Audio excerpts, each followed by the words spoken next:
ألم تر إلى الذين خرجوا من ديارهم وهم ألوف حذر الموت فقال لهم الله موتوا ثم أحياهم إن الله لذو فضل على الناس ولكن أكثر الناس لا يشكرون وقاتلوا في سبيل الله واعلموا أن الله سميع عليم من ذا الذي يقرض الله قرضا حسنا فيضاعفه له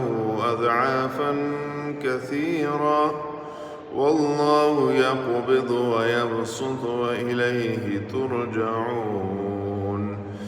ألم تر إلى الملأ من بني إسرائيل من بعد موسى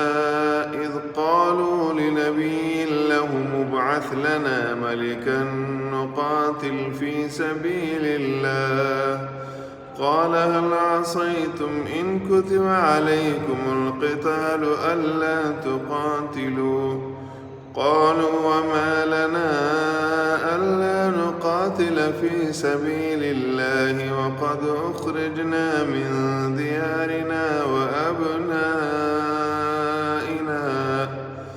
فلما كتب عليهم القتال تولوا إلا قليلا منهم والله عليم بالظالمين وقال لهم نبيهم إن الله قد بعث لكم طالوت ملكا